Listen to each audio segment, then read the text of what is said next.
Hey, Steve Basic Architect. Welcome, Build Show. Yeah, what are we talking about today? We're talking about one of my favorite details. Now, I know everybody has their way of doing it. Some use tape, some use sealant. Everybody's got their own detail. And I do too. This is one of my favorites.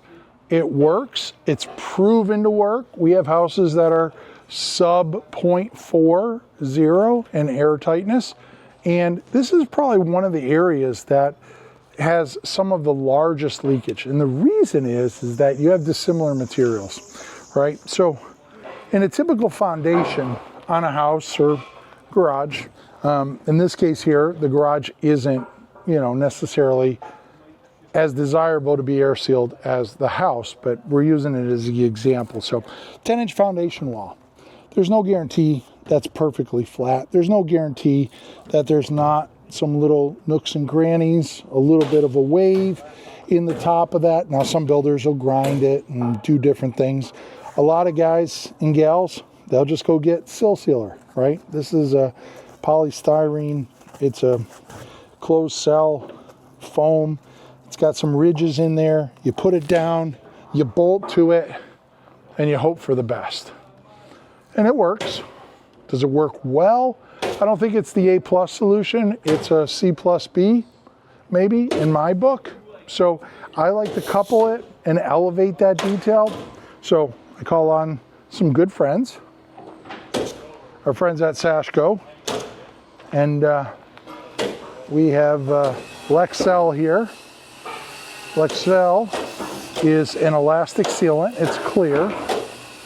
And what I do is I couple the sealant with the sill sealer before we put the mud sill down. So I set up a little mock-up here where we can talk a little bit about it. So I'm going to ask you to use your imagination a little. This Advantech is simulating the top of the wall, foundation wall, all right? So a lot of guys and gals, like I said, they'll put the sill sealer on, they'll come up, they'll put their mud sill down, they'll bolt it down, and they hope that that sandwich is enough. I don't think it is, especially if you're trying to build houses that are, say, down in the 0.4 range, 0.5 range, instead of 2 or 3.0, right?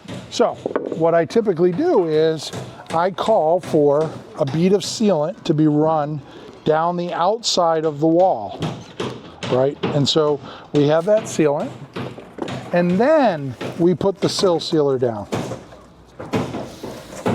And even then, that's not good enough. Even though it's going to fill some of the imperfections, I choose to put a second bead here.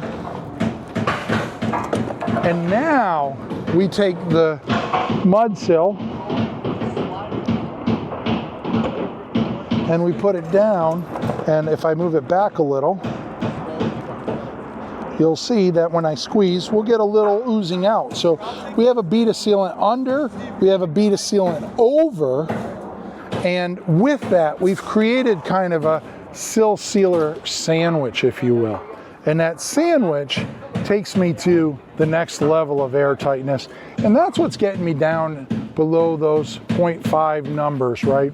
So that detail is exactly the detail we ran around the perimeter of the house foundation at the mud sill level. So let's head back to the studio. We'll pull up the actual detail and we'll look at it a little closely. So we'll see you back at the studio.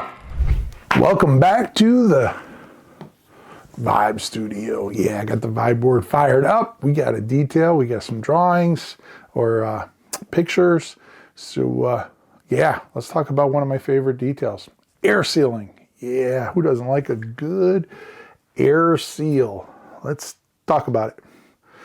Yeah, wall section. Let's bring this up.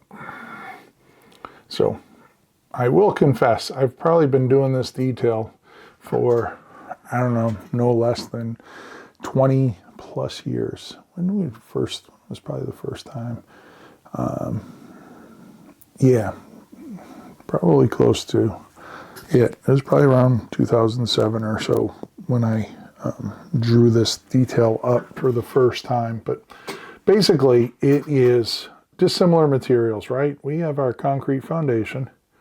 And for those of you that have been and seen a concrete foundation, notice it's not straight across. It's kind of like that. Now I'm exaggerating a little, but understand it isn't perfectly flat. There's at least 1/8 of an inch, sometimes a little greater, depends on how great the foundation guys are. Most of the foundation guys we work with are really good, but some of the builders, they'll go around and grind the top of the wall, making sure that they can get it a little flatter, a little cleaner. But we have that dissimilar material, and then we want to come in and we want to put our framing on top of it, right? So these are termed the mud sill. And they both could be termed it. I call this one the top sill just to differentiate it, right? So when we do two of them, the mud sill is usually a treated plate. The top sill doesn't have to be treated because it's not in contact with the concrete. And there is an argument that if we do a capillary break there, which we're going to look at, there's an argument that that one doesn't have to be treated. But, you know, that's one of those things where you may be right, but it really doesn't matter because it's dependent on the perspective of the person making the judgment call, hence the building inspector, who looks at that and says, I don't care, we always do treated plates. So we usually default to a treated plate. So that way there, you know, you don't necessarily fight the battles you can win, you fight the battles that need fighting, right? I heard that somewhere in a movie before, but anyways, so you get this rough concrete. Well, we can't just go and put a board on top of it, because if I do put a board on top of this, right, you'll see there's some little holes here.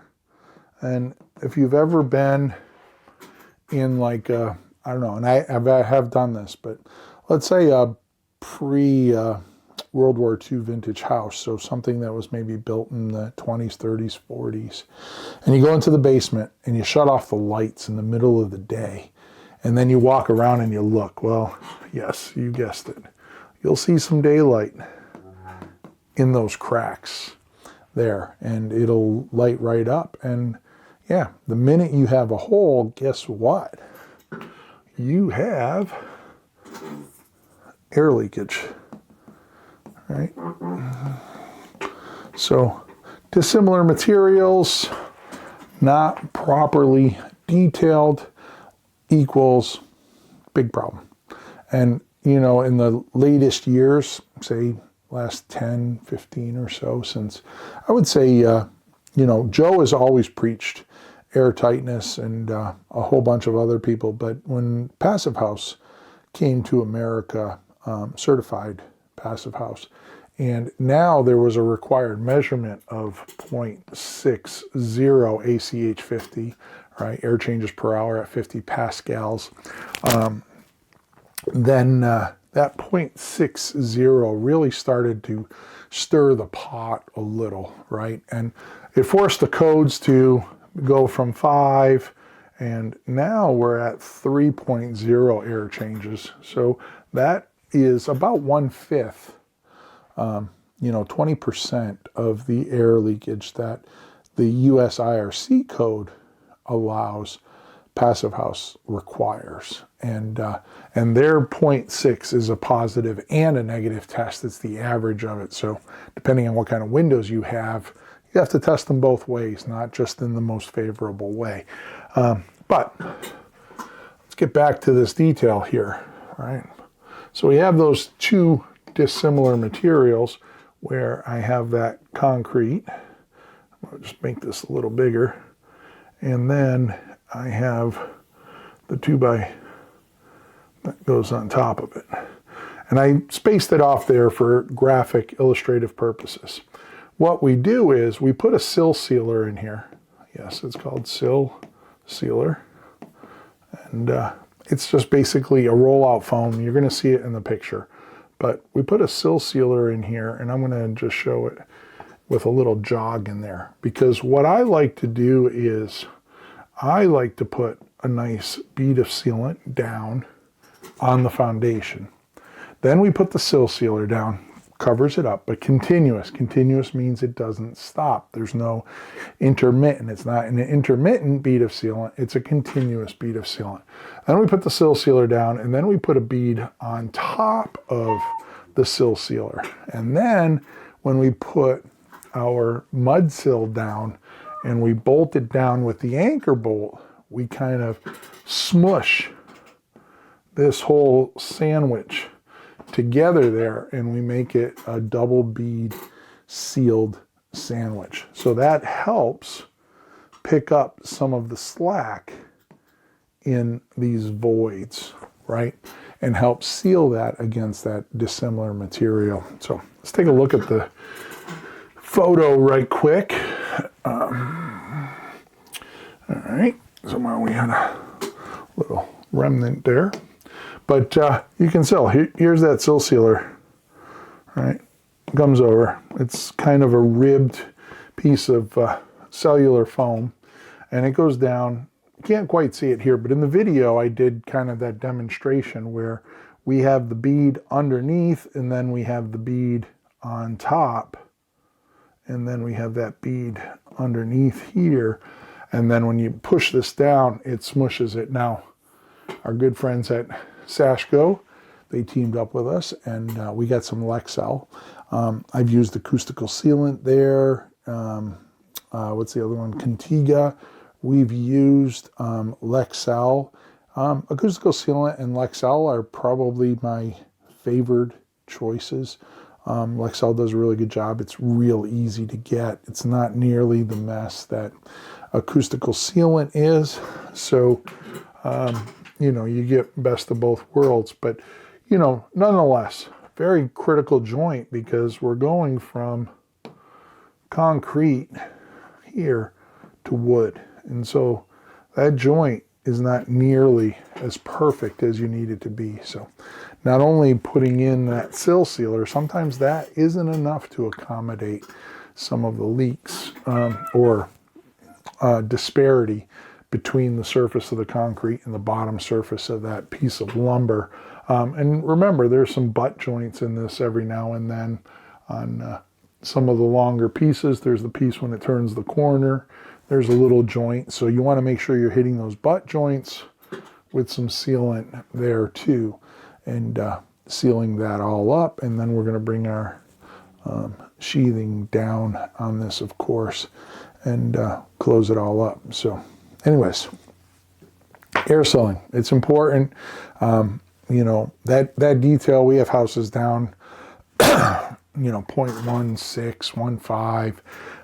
So it's real easy to get under that 0.6 number and really achieve some great stuff. So anyways, hopefully you enjoyed that. Again, pretty simple detail, but yeah, always worth talking about, right? Yeah, so if you're looking for more, Instagram, LinkedIn, Facebook, TikTok, YouTube, make sure you subscribe, hit that subscribe button. Build show, what can I say? 14 contributors, 3,000 videos, all for free. Not a better deal on the market than that. Go check it out. A lot of great stuff. Me personally, I have over 300 videos. So yeah, talking about all kinds of different stuff. So go back, check out that catalog. I leave you with everything that I know. So put it all on the table every Friday for you. So anyways, go check it out. I had fun. Hopefully you did too. And until next time, you know it. Long live our buildings.